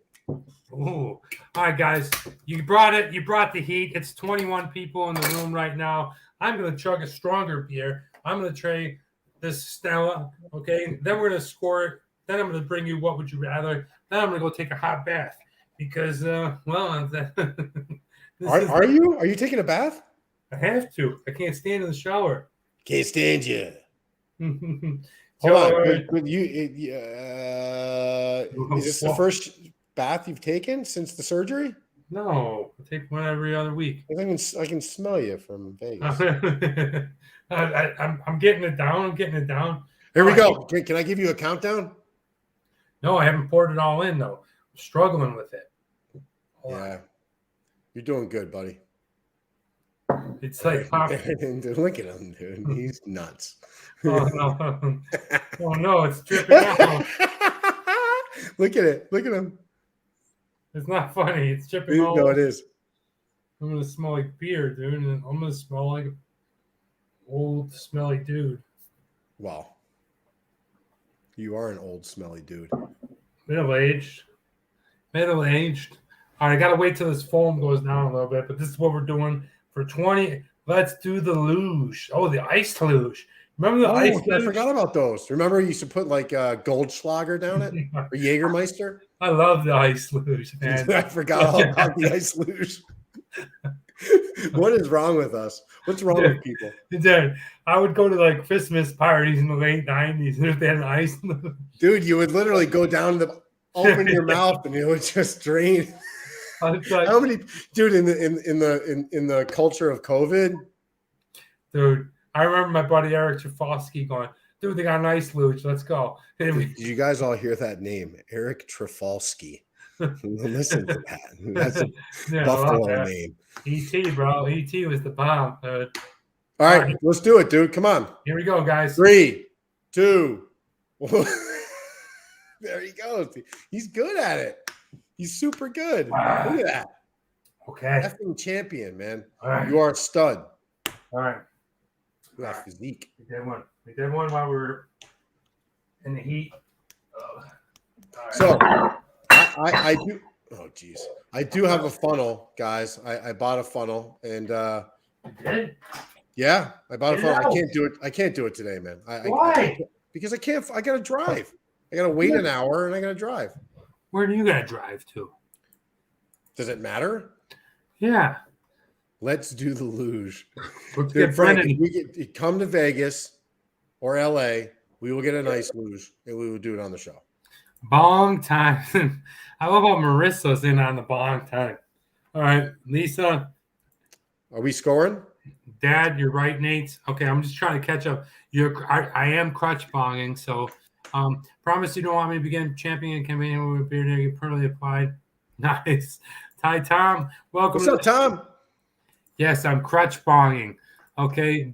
I'm definitely Buffalo Bong, dude. There's a lot of comments. I'm catching up, man. I'm catching up, guys. I'm Marissa. Hi. Okay, I think it was North Star IPA. It was North Star IPA, Dad. That was good shit. My papa drank it all. That's funny. Yay, Mikey! Welcome, Mike. All right, cheesesteaks I tasted in New York City were awesome. I like ordering ranch with wings. What? Oh, it's like ordering. Oh, Chris. Hold on. What's like ordering ranch with wings? Mushrooms and peppers on a cheese. Yes. Okay. So there you go. That's a cultural thing right there. Buffalo wings need to go with blue cheese, right? Ranch is kind of like the questionable distant cousin. Be careful. That's a rowdy. That is rowdy looking. What a custom beer with a valve. Yeah, I have one with a valve. Does yours have a valve? Because I'm working on a valve right now. You're not working on a valve. I am, because in the new studio, I'm gonna hang the beer bong so it's always hanging. Are you? Yeah. Oh, so it'll hang, it'll flow down, and then you go like this and open it? Yeah. So how are you working on the valve? Tell us about the process. Well, I'm gonna buy one with the valve. Oh, okay. There you go. Trafalski. I love Eric Trafalski. Yes, I love all these. E.T. was a beast. Yes, he might know some. Food porn. I love Eric, man. Condensed Eric's milk. Sounds like one of my best fucking friends in the world, dude. I love Eric. He'll be the first to get a DUI. Are we scoring? We're scoring. All right, moving on to the next beer. This is the 702 Pale Ale from Tanaya Creek. The taste, really good, guys. I got to be honest with you. I like Pale Ales. It's probably my favorite of the beers, but I like how this beer brought the taste of an IPA with the subtlety of a Pale Ale. I thought it was smooth. I thought it was crisp. It didn't have some overpowering hoppy flavor, which I like, but it definitely brought some element of bitterness to it. And because I enjoy this one, I'm going to give it a 4.0. Wow. I'm going to go a 3.5. The reason why it's not an IPA is because they don't add the extra hops to it, right? The whole point of the IPA was so that they could send it long ways without it spoiling. So the pale ale is going to have an IBU around 35 to 50 because it doesn't have the overwhelming bitterness from an extra layer or addition of hops. So yeah, I agree. It's almost like an IPA tester. You know, like can you start? Do you go from a lager to a pale ale to an American pale ale to the Indian pale ale to the double IPA? The Dipper. So Oh, 3.5. Sorry. Nice. 3.5. Price, Nate, what do we pay for this beer? Same as the Kilt Lifter, $1.99. $1.99. Got to give it the same score. If I was around Really? the same, yeah, it was around the same thing. You're gonna get a beer for $1.99. Right, but do you think the value of that versus what would you rather buy? That's the question. For $1.99, which would you rather drink? If I had my choice, I think I would drink this one. But that's just it. It's choice. So if it was on an even plane and they were all $1.99, it's completely on. It goes to it supersedes the price. I wish it was a equal scale of price. I feel like this beer and the Kilt Lifter are going through the same process of distribution, of brewing, that make the price point the same. So if I could choose, I would choose this one because I think it's a better tasting beer. Yeah. I think the price is also a good price. And that's why I'm going to give it the same score of a 4.0.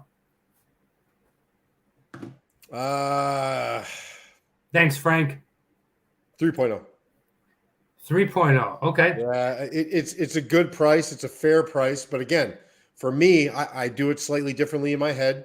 And I have to look at that price point across the spectrum and where does it fall on that spectrum? If I can get a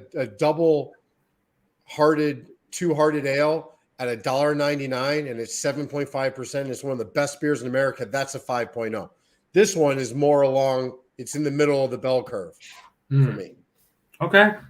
All right, design, let's take a look. Like I showed you before, they had the what'd you call them, the sheep rams? Big horn sheep. Big horn sheep. I love it. I think it's a great color scheme. I think very Southwest. It's very Southwest. I don't really necessarily love the way that their font is, but the rest of the can, I think it's cool. I think it's going to get a good design score, and it's going to give it a score of a 4.0. I like it.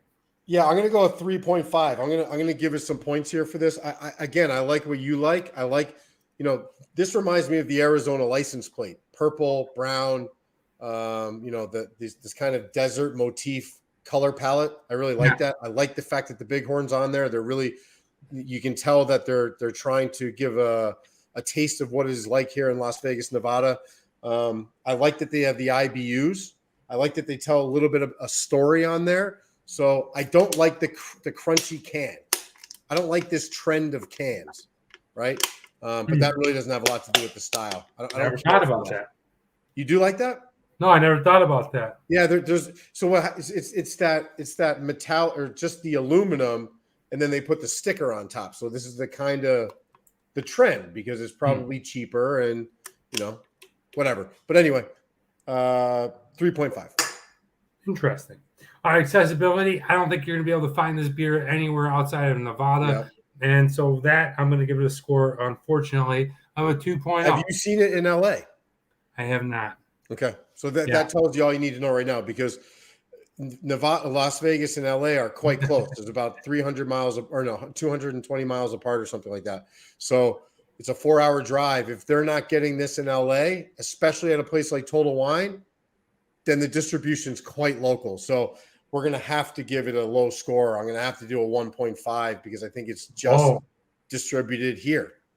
Wow, you're going real low on them. Okay. All right. Journatic, I'm sorry. I can't remember, but are you on Facebook? It says Half Trolling. You guys should hook up, be friends. TMD X Factor, the fact that it's from Vegas, the fact that they started off as a restaurant brewery and the fact that they're growing, I think that's really cool, and I can get behind that. I think that the product is good. I'm looking forward to trying out some more of these beers. I think the brewery itself looks fun. I think it looks like a fun place to visit.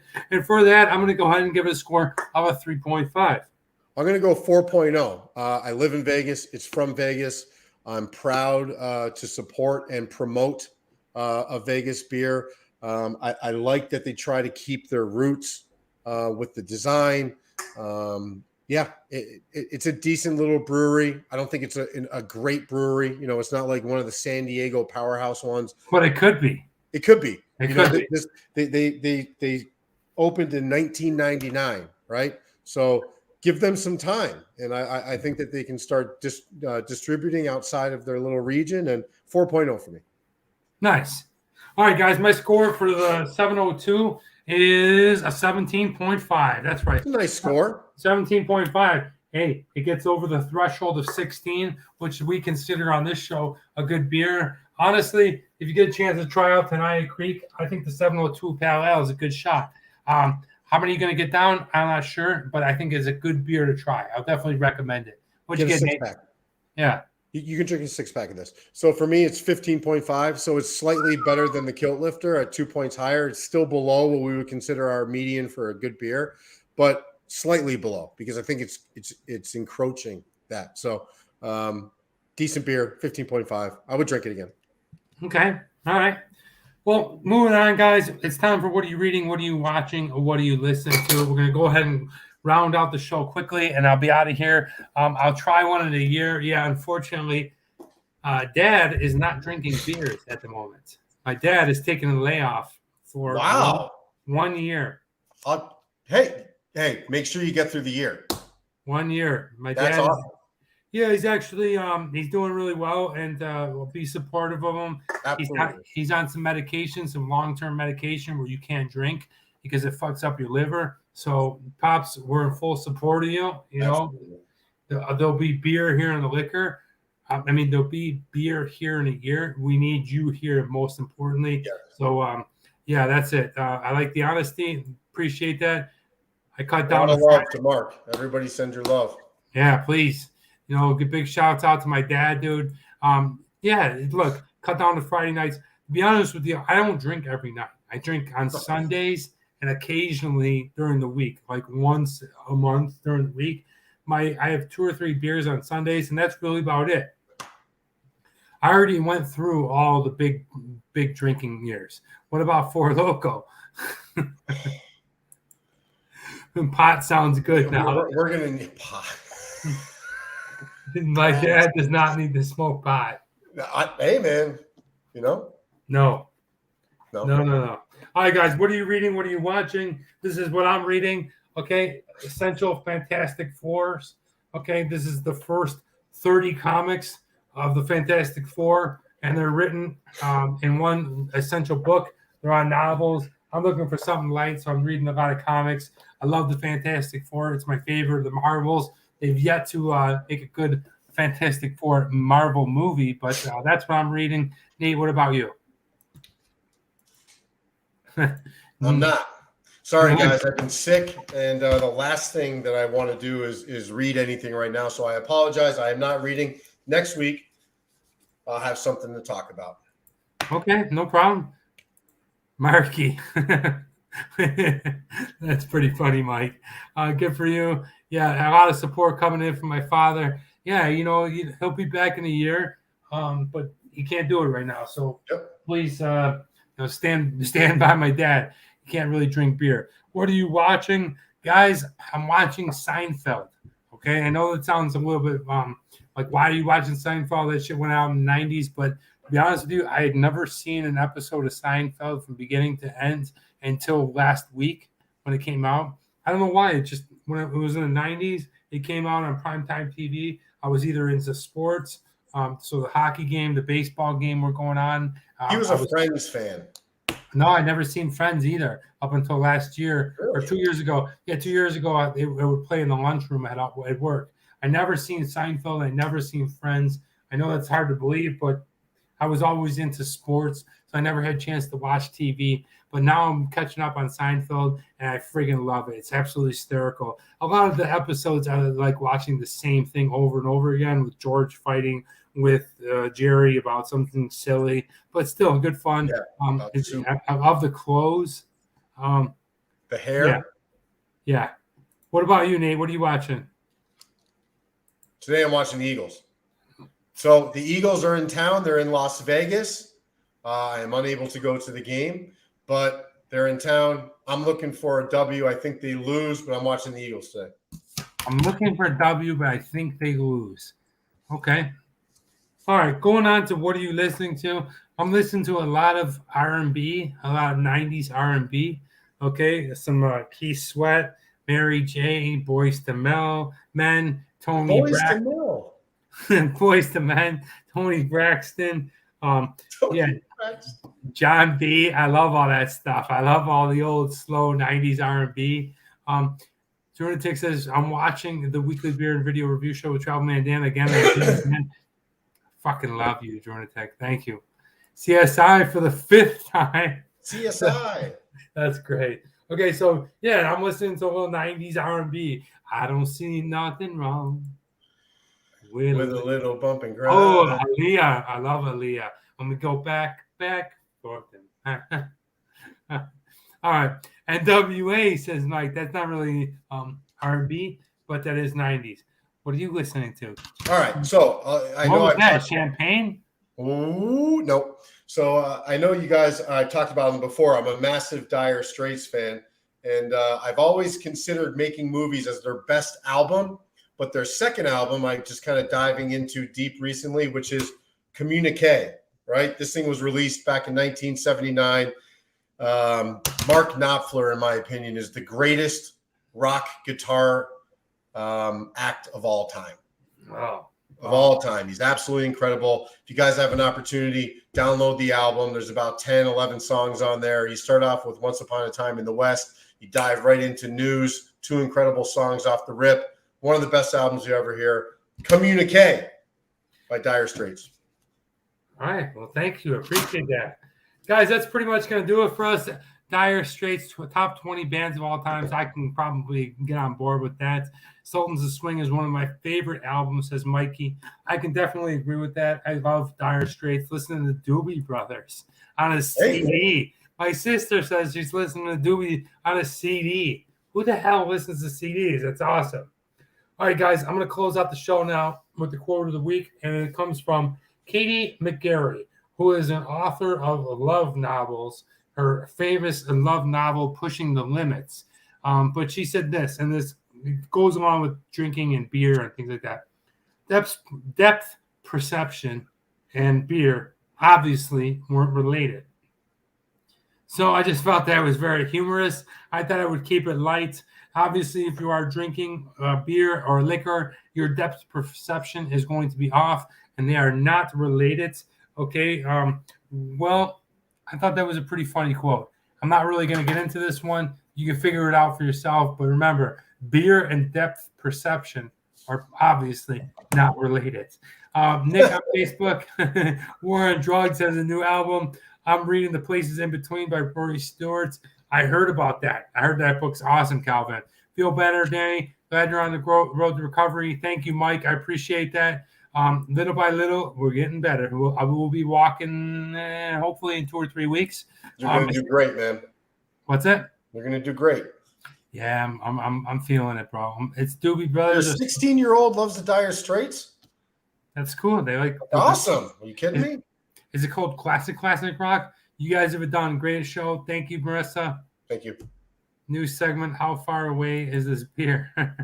How far away from? So far away. Have fun. Thank you so much. Nate, do you have anything to close out the show with? No, just thank you for having me on. I missed you guys last week.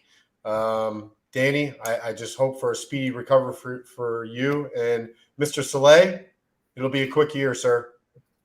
Yeah. All right. We'll ditch these whenever we can. Nate, thank you so much. I had a great time with you and with everybody on the show. Thank you so much for showing up. That's going to wrap us up for this week. Yep, we did the Kilt Lifter and the 702 powwow. Thank you so much. That is the Test Bunny. Nate, I am Travel Man Dan. And remember, it's a big world out there. Make sure you see every bit of it. See you guys next week. Thanks. Bye. All right. Bye. Jazz hands.